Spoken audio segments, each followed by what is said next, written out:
Hello student, मैं नमिता विश्वास 9 कक्षा का 6 पाठ कहानी का शीर्षक प्रेमचंद की फटे जूते, जो मुनीष प्रेमचंद थे उसी के बारे में कवि हरिशंकर परछाई ने मुनीष प्रेमचंद के उनकी और उनके पत्नी के फोटो को देखकर उनके बारे में सोचकर एक इसी कहानी को निबंध विधा द्वारा जैसे कैसे लिखी गई है, इसको निबंध विधा में लिखी गई है ये कहानी को। तो अभी कहानी को हम लोग पाठन करेंगे। तो सबसे पहले हम हरिशंकर, जो कवि हरिशंकर परछाई है ना, उन्हीं के बारे में लेखक है, उन्हीं के बारे में पढ़ेंगे। उसके क्या क्या उनको जो जन्म किए थे, क्या क्या उपन्यास, वो मुनीष चंद्र जी जो साहित्य प्रसिद्ध कवि थे। तो पहले उन्हीं के बारे में जाने, उनके बाद हम जो लिखे हैं वो वही मुनीष चंद्र जो प्रेमचंद्र की फोटो खींचते हैं उसी के बारे में पढ़ेंगे। तो सबसे पहले कवि हरिशंकर परछाई के बारे में हम लोग अभी तो हरिशंकर परछाई का जन्म 1922 में मध्य प्रदेश में उसकाबाद जिला में जमानी गांव में हुआ। नागपुर विश्वविद्यालय में और हरिशंकर जी एमए करने के बाद कुछ दिनों के लिए अध्यापक किए थे। सन 1947 में स्वतंत्र लेखन 1947 में लेखन कर रहे थे। तो 1955 में उनका निधन हुआ। पहले 1922 में मध्य प्रदेश में जन्म हुआ, 1955 में उनका निधन हुआ। तो एमए किए थे, वो अध्यापक थोड़े थे। 1948 में लेखन करने वाला जबलपुर में वसुधा में पत्रिका में, जिसकी हिंदी संस्कार के काफ़ी सहायता हुई थी। तो हिंदी लेखक है, उनका नाम अंग्रेज परछाई की कुत्ते हंसने, उनके दिन फिरे कहानी संग्रह नागपानी।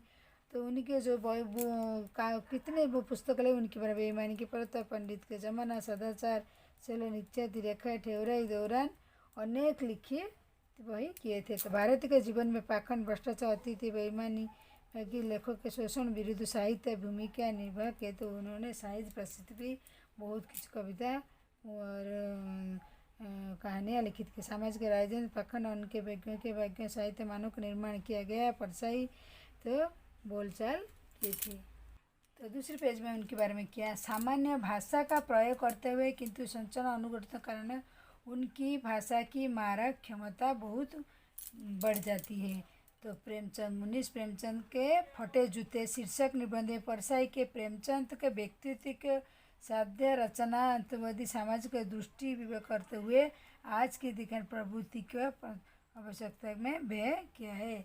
तो उन्होंने क्या क्या है, कवि हरिशंकर परछाई ने प्रेमचंद के बोलते हैं, प्रेमचंद के व्यक्तित्व का शब्द साथ रचना कर समाज की दृष्टि विशेष करते हुए आज की प्रवृत्ति के अवस्था ऋतु में इनसे लिखित किए हैं। तो अभी हम लोग जो मुनीष क्या है, प्रेमचंद की फटे जूते हरिशंकर जी की अभी कहानी का जो शीर्षक है क्या, प्रेमचंद की फटे जूते को अभी हम लोग पाठन करेंगे। प्रेमचंद की फटे जूते। प्रेमचंद एक चित्र मेरे सामने है। बोलते हैं प्रेमचंद के चित्र माने फोटो, उनके पत्नी के साथ फोटो खींचे थे, उन्हीं का छवि उनके सामने है। सिर पर किमी मोटे कपड़े, सिर पर कपड़े मोटे प्रेमचंद जी के थे। कैसे बोल लेते, धोती पहनते थे, कनपटी सिपकी, गालों में झटिया उधर आई थी, मुझे चेहरे पर बड़ा बदला थे। जो फोटो खींचे थे कैसे कैसे थी, उनके मुंह पे गालों पे पगड़ी बांधे थे, उन्हीं के बारे में वो लिखे हैं। तो पाँव में कंचन जूते, पाँव में कैसे कैनवस के जूते, जिनके बाद बेतरतीब लापरवाही उपयोग करने के बंद सिरों के लोहे पतरी निकल जाती थी, छेदे बाद डालने में परेशानी होती थी, कैसे भी कम लिए जाते थे। राइट पाँव का जूता ठीक है, तो दाहिने पाँव का जूता ठीक है, मगर बाएं जूते बड़ा छेद गया। वो बोलते दाहिने पाँव का जूता अच्छा था, बाएं का छेद हो गया था। मेरी दृष्टि हम जूते भटक गए थे, सोचता हूँ तो फोटो खींचने पोशाक को पहनने में कैसी लगी होगी। वो बोलते हैं फोटो ऐसे जूते पहने तो लगेगा तो कैसे लगे, आदमी अलग अलग पोशाक में नहीं होगी, उसमें पोशाक बदलने के गुण नहीं है, जैसा है वैसा ही फोटो में उन्होंने फोटो खींच लिए। जो फोटो खींचते हैं तो सज धज कर अच्छे से जूता सभी पहनते, वो बोलते हैं कुछ भी रंग बदलने में नहीं है, जैसे में तरह में उसी में ही फोटो खींचते। तो मैं चेहरे की तरफ देखता हूँ, क्या तुम्हें मालूम है मेरे साहित्य के पुरखों में तुम्हारा जूता फट गया है। बोलते और अंगुली बाहर दिखे है तो वही बारे में वो बोलते हैं। तो क्या तुम्हें इसके ज़रा ऐसा से ज़रा लज्जा संकोच है?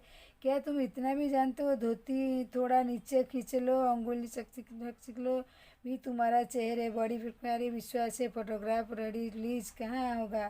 तो परंपरा अनुसार तुमने मुस्कान लाने की कोशिश, दर्द गहरे में कुएं हैं कहीं, मुस्कान धीरे धीरे खींचकर ऊपर निकालने होंगे, फिर खींच ले ब्लेक फटकर फेंक दूँ दिया गया है। विचित्र है, अधूरी मुस्कान, मुस्कान नहीं, इसमें उपहास है, भाग्य है। वो फोटो जैसे खींचे हैं, मुस्कान नहीं ना, फोटो दूसरी तरह ऊँचे है, मुस्कुराहट नहीं, उनका मुँह में जूता फटा है, जो कैसे वही बोल रहे हैं तो ऐसा नहीं किए तो कहाँ गए मुस्कान, कहाँ गए इनके उपवास का वाक्य है वो फोटो में कैसी तरह है, वही छवि हरिशंकर परछाई ने वर्णित की। दूसरी पेज का हम लोग अभी पठन करेंगे। तो क्या है, ये कैसा आदमी जो खुद फटे जूते पहने फ़ोटो खिंचा रहा है। फ़ोटो की खींचना ठीक, जूते पहनना खींचना, फ़ोटो का खींचना बिगड़ता शायद पत्नी आग्रह नहीं, तुम अच्छा चलो कह कर गए थे, कितने बड़ी ट्रेजेडी। आदमी पास फ़ोटो खिंचाने के भी जूता ना है, तुम्हारी फ़ोटो देखते देख तुम्हारी क्लेश अपनी तरह महसूस करके पढ़ना चाहता है, तुम्हारी आँखों की यह तीखा जो कि मुझे एकदम रोक देता है। तुम फ़ोटो महत्व नहीं समझते होते, किसी फ़ोटो को खींचने नहीं है, जूते मांग लेते हो। फ़ोटो खींचे उनका कोई परिवर्तन नहीं, उसी के बारे में हरिशंकर जी ने लिखे हैं कि लोग मांग कर दिखाई भी करते हो, फ़ोटो जूते मांग कर भी। फ़ोटो दिखाने के लिए बीच में मांग ले जाते हैं, तुमसे जूते मांगने भी नहीं बने, तुम फ़ोटो के महत्व नहीं जानते हो। हरिशंकर जी उन्हें ऐसे कल्पना करके लिखते हैं।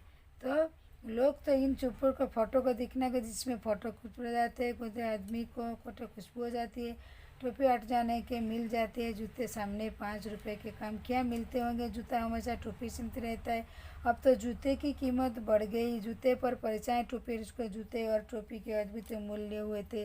विवरणा मुझे इतनी पहले कभी नहीं जीतनी, आज तुम्हारा फोटो जूता रहता खत्म कर दो। उपन्यास सम्राट जी ऊपर जाने क्या क्या कर लेते हैं, मगर तुम्हारा जूता फटा हुआ है। जैसे अपने अपना खोजने का, जैसे वो अपने तरीक़ा से, अपनी महत्व से, अपनी कल्पना से कैसे वो प्रेमचंद के बारे में लिखे हैं। तो मेरा जूता भी कोई अच्छा नहीं है, ऊपर अच्छा दिखता है, उंगली बाहर है, वो खुद को बोलते मेरा भी कुछ नहीं है, अंगूठी नीचे लग पड़ता है, अंगूठा ज़मीन बिछना है तो आएगा, पंजा छिल जाएगा, उंगली बाहर खिलेगा, तुम्हारी उंगली तिखले सुरक्षित, मेरी उंगली ढकी है, पज नीचे की है, पर्दे महत्व नहीं जानते, पर्दे पर कुर्बानी हो रही है। तो इधर तो तुम फटा जूता बड़े से पहन कर ऐसे ही फटो जूते की तरह नहीं करते, फोटो भी हम तुम्हारी बे मुस्कान चले देते, क्या मतलब है इसका, कौन सी मुस्कान है, क्या हीरो की गोदान है, उसके बीच में हल्कू खेत गई है, सुजान भगत लड़का कर क्या डॉक्टर छोड़कर नहीं आ सकते, नहीं मुझे लगते औरत कफन चंदे शराब आ गई, मुस्कान मालूम होती है। मैं तुम्हारी जूता फिर देखता हूँ कैसे फट गया है, मेरी जनता लेखक क्या बहुत चक्कर काटते नहीं, क्या बनेंगे नागदे उछने लिए मल्ली दे मिरल, चक्कर लगा कर लौटेंगे, चक्कर लगाने जूता फटना नहीं है, जी जाता है मैं घुपट कर जूता भी घुसकर सोकर जाते हैं, किसके आए उस पड़ा भी पछला हुआ है, उसने क्या आबद क्या पहने फिर भी बिछड़ गया है, हरिनाम देखो कैसे उनकी फटा जूता है, सभी देखकर कभी हरिशंकर परछाई जी अपनी हृदय में कैसे छाव करके कल्पना करके लिखे, अपने आप को खोजते जैसे उन्हीं क्या छवि और फटे जूते देखकर वो बहुत अच्छी तरह इसे कैसे कल्पना करके लिखे हैं। तो क्या बनिए तकते बचने लिए बिल मेले की बल को लगातार लौटने हैं, और चक्कर लगाने जूते फटता नहीं, किस बात का कुछ में तो जूता है बेच छोकरी बोलते चक्कर लगाता जूता फटता नहीं, फटो उठा चल पड़ता है, तो इसी के बारे में वो बोलते रहते हैं। दूसरी पेज का हम तो और उसे बुला कर देने वाले लिए कथा, जिनके दिए वजह तिनके करबे सलाम, चलने के जूता चिमटा काटी, तुम्हारा जूता कैसे फट गया, मुझे लगता है तुम किसी चीज़ की ठाकर मारते, कोई चीज़ पर सदियों के जम गई है, उमें शायद तुमने ठोकर मारकर अपना फाड़ लिया। वो बोलते हैं शायद तुम एक मारकर फाड़ लिया होगा, तुम्हारा जूता कैसे कोई टिला सकते पड़ा गया है, पर तुमने अपना जूता आजमाया है, तुम उसे बचाकर उसके बंगल में भी निकल कर रखते हो, टोले समय देखते भी जाता है, सभी नदियाँ पहाड़ थोड़े करती, कोई रास्ता बदल कर घूम कर भी चले जाते हो, क्यों तुम्हारा जूता फटा, तभी तुम घूम कर के चले जाते, तो तुम उसे बचाकर उसे जंगल में भी निकल देते हो, तुम समझाता नहीं, तुम्हारे भी वही कमजोरी, हीरो की डूबी नेम धर्म वाली कमजोरी, तुम्हारी कमजोरी है, तुम नहीं कराए नहीं तो जूता फटता नहीं बोलते हैं। तो शायद नेम धर्म तुम्हारा बंधन नहीं, तुम्हारी मुक्ति थी। तुम्हारी पाँव में उंगली मुझे संकेत करती है, लगती है जिसे तुम गुणित समझते हो उसकी तरह। हाथ ही नहीं, पाँव की उंगली इशारा वो बोलते हैं। तुम प्रेमचंद जी से, हरिशंकर जी से बोलते हैं, मुझे लगता है तुम गुणित समझते हो, तरफ से हाथ उंगली इशारा करते हो उसकी तरफ इशारा कर रहे हो। जिस ठोकर मारते मारते तुमने जूता फाड़ लिया, मैं समझता हूँ तुम्हारा उंगली इशारा समझता हूँ, वे मुस्कान समझता हूँ जो तुम्हारा मुस्कान नहीं, फिर भी मैं समझता हूँ क्यों फटा है कि इशारा तुम्हारा मैं जान पाता हूँ। तुम मुझ पर या हम सभी पर हंस रहे हो, उन उंगली छिपाए तलवा हिस्सा ले रहे हो, पर ले लो के बसकार बाजू निकल रहे हो। तुम कह रहे हो कि मैंने ठोकर मार मार कर जूता फाड़ लिया, उंगली बाहर निकल आई, ये सच और चलेगा, मगर तुम उंगली ढकने की चिंता नहीं। तुम चलोगी कैसे समझता हूँ, मुझे फटे जूते बात समझता हूँ, उंगली का हिस्सा समझता हूँ, तुम्हारी बे मुस्कान भी समझता हूँ। तो हरिशंकर जी ने बार बार उन्हीं के बारे में ही लिखते गए, फटे जूते बारे में, तुम मुस्कान के बारे जे आपके किसी के फटे जूते उंगली बाहर हुआ है, मुस्कान नहीं है, उसी के बारे में उन्हीं के कल्पना पूरी तरह है, वो लिखते गए। तो दूसरी पेज हम लोग और तो प्रेमचंद की फटे जूते, हरिशंकर परछाई ने जूते और उनके मुस्कान उंगली बाहर, उसी के बारे में कल्पना में बहुत कुछ लिखे हैं। जय हृदय गम हो जाता है उनकी, जो बोलते हैं ना साहित्य उनकी, जितनी भी सिद्ध साहित्य को कभी है वो मुंशी प्रेमचंद के बारे में लिखे हैं। तो इसी को पढ़कर ही पता चलता है उनकी कल्पना की धारा कितनी दूर तक है। तो हमारी ये पाठन हो गई प्रेमचंद की फटे जूते। तो अभी इसका प्रेमचंद के फटे जूते का अभी हम लोग प्रश्नोत्तर अभ्यास करेंगे। तो पहला प्रश्न क्या है, हरिशंकर परछाई ने प्रेमचंद को शब्द चित्र हमारे सामने प्रस्तुत किया है, उनमें प्रेमचंद की चित्र विषय के बारे में तो क्या है, तो पढ़कर प्रेमचंद के निम्नलिखित विशेषज्ञता भरकर सामने आती है। क्या है, ते अगल बगल रास्ते नहीं होंगे, समझ नहीं, लेखक ने शब्द में लिखे, तुम किसी शख्स चीज़ चोकर मारते रहे, अपना जूता को फाड़ दिया, उसी के बारे में उन्होंने लिखा है। प्रेमचंद व्यक्तित्व अपरिद्वितीय है, जयपदी मनमा परिवर्तन है, कमजोरियों की भी फंसे हंसते हैं शब्द में, कैसे आदमी फटे जूते को फेंक जाती है। तो प्रेमचंद जीवन पर आर्थिक संकट झेलते थे, स्वीकार करते थे, बहुत सीधे साधे थे, उन्हीं के बारे में अभी पता चलता है। तो अभी दूसरी प्रश्न क्या है,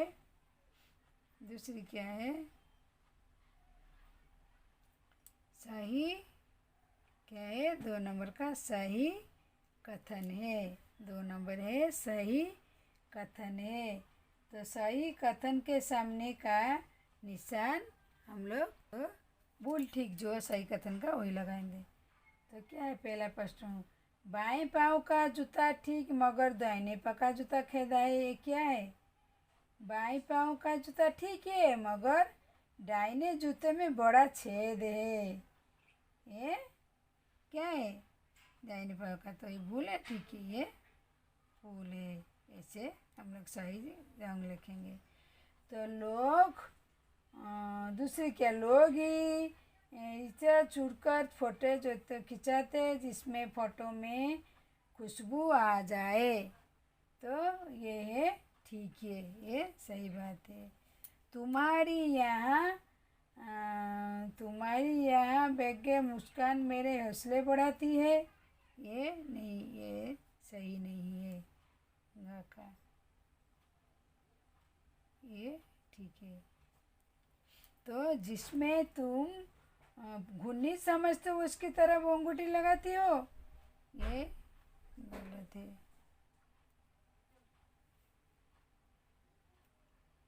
नीचे दिए गए पंक्तियों को नोइद बेगे स्पष्ट कीजिए। जूता हमेशा टोपी करती है, जूते किस्मत की ओर गढ़ती है और टोपी की विषयधारी होती है।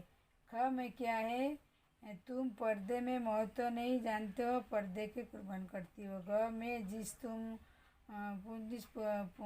घृणित समझते हो उसी की तरफ हाथ की नहीं पाँव की उंगली बसते हो। तो क में क्या है क्वेश्चन, जो जूता हमेशा तो जीवन में विडम्बना जिसका स्थान पाँव है, अर्थात उसमें अधिक महत्वपूर्ण माना जाता है, जिसका स्थान ए आजकल जूते अर्थात धनवान मान समझकर धनवानों की जुजरी करते हैं। ख में क्या तुम परम महत्व के नहीं करते हमारे पूर्वतन ने। तो प्रेमचंद ने कभी पर्दे का अर्थात लुका छिपी के महत्व इधर वर्णना किए हैं, टेकते हैं, प्रतन किए हैं। तो संतुष्ट कि उनके बाद छिपाने के योग्य कुछ नहीं, अंदर बाहर एक थे, यहाँ तक कि उनका पहनवा ही अलग अलग था। तो लेखक अपने अपने युग के मनोभाव को हम पर्दा रखने के गुण मानते हैं।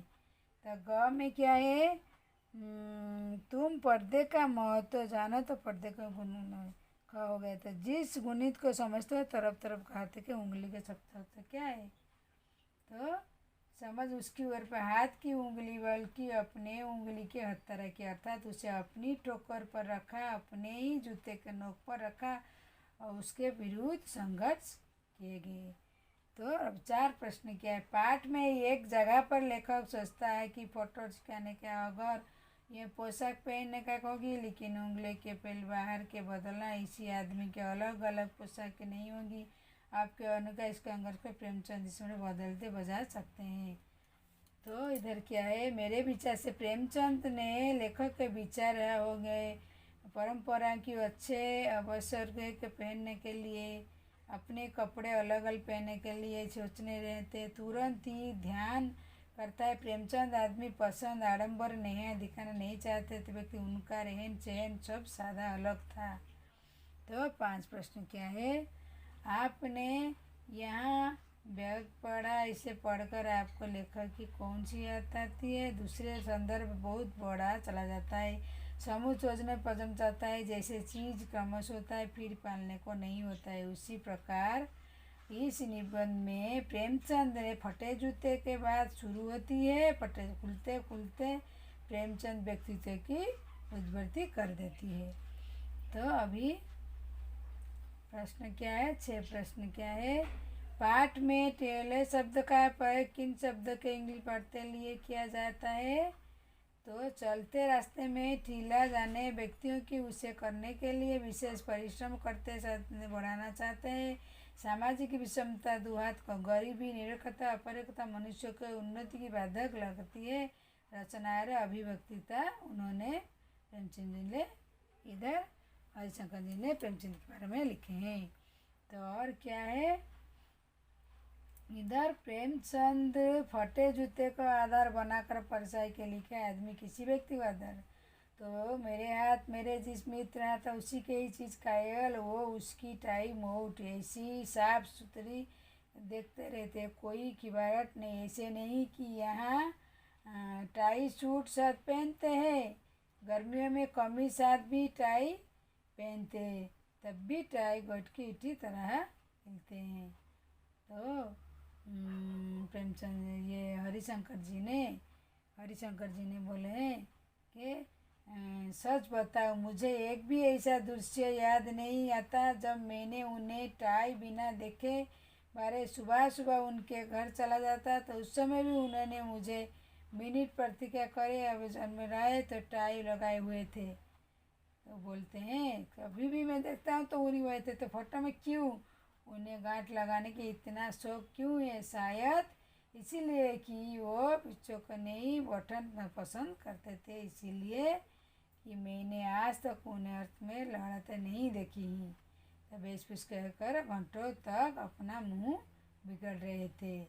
मोर अगर बोलना शुरू देते उसकी ओर में तोड़कर उबार लेते थे। कौन, ये प्रेमचंद जी। सच बात है कि मेरे इस मित्र के पूरा जीवन में घटी घटी है, बड़े होने की मौत है, टाई कपड़ के बैठी है भीतर है, फिर भी उनसे इतना जितना चपड़ा साहब का है, इसीलिए बेचारी अभी हिम्मत नहीं कर पाते।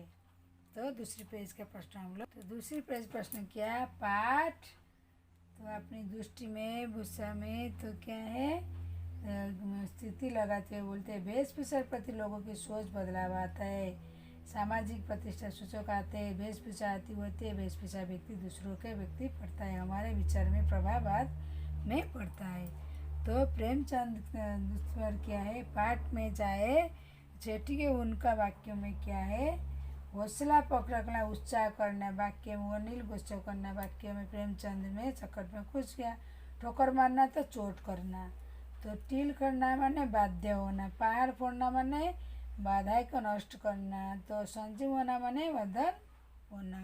तो दूसरी क्या है, प्रेमचंद के व्यक्तित्व के उभरने के लेखक उपयोग को सूची कीजिए। क्या है, जनता, लेखक, महान कलाकार, साहित्य का पुरुष, जुगक, उपन्यास सम्राट सभी को थे, सभी हुए लिखते थे। पाठ्य पुस्तक परिक्रमा, तो महात्मा गांधी जी के अपनी वेशभूषा प्रति अलग अलग दिखाने के पीछे तरह का छात्र महात्मा गांधी जी के जीवनी पढ़कर स्वयं आप ही लिख सकते हो आप लोग। तो दूसरे, महादेवी वर्मा, राजेंद्र बाबू नामक संपूर्ण पसंद इसी प्रकार भी ऐसे आप खुद ही पढ़कर ये सब स्वयं लिख सकते हो। तो और क्या है, अमृत लिखित प्रेमचंद की जीवनी, प्रेमचंद में क्या है, प्रेमचंद की जीवनी पढ़कर स्वयं आप लिख सकते हो। तो और क्या है, लेखक की दृष्टि है प्रेमचंद के लिए। तो इन्हें में ऐसी के तो बोलते हैं फोटो खिंचाने के अगर तुम पोशाक पहने आधार करते उषा देखिए लिखिए, तो कुतरा देती है। प्रेमचंद ने उनके फोटो, जूते, उंगलियां दिख रही थी, साधारण भूषा उन्होंने फोटो खिंचा रहे थे साधारण में। प्रेमचंद अपने फटे जूते प्रयास ने क्यों नहीं की, क्योंकि जैसा रास्ता मैं वैसा ही चाहता हूँ, इसीलिए प्रेमचंद फोटो जूते को छिपाना नहीं चाहते। प्रेमचंद के मुख में मुस्कुराहट लाने के लिए उन्हें मुस्कुराहट में उन्हीं के मेरे पत्र पत्रिका लिखे हैं। इसमें पिता निम्नलिखित परमदा पुत्र हरिशंकर परचाई ने जूता हमेशा जो बोलते हैं, तो आप लोग उन्हीं के बारे में खुद ही पढ़कर स्वयं लिख सकते हो। तो स्टूडेंट मेरी अभी 9 कक्षा का 6 पाठ कान का शीर्षक क्या है, प्रेमचंद के फटे जूते। जो लेखक कवि कौन है, हरिशंकर परचाई ने बहुत अच्छी तरह उनके बारे में, उनके फटे जूते और उंगली बाहर आ गई और उनकी क्या है मुस्कुराहट नहीं जो फोटो में, उन्हीं के बारे में बहुत अच्छी तरह लिखे। इसका प्रश्नोत्तर पढ़ाई हम लोग पढ़ाई हो गई संपूर्ण। तो आज के लिए बस, और दूसरी वीडियो में आपसे मुलाकात करती हूँ। तो मेरी वीडियो देखने के लिए आप लोगों को धन्यवाद।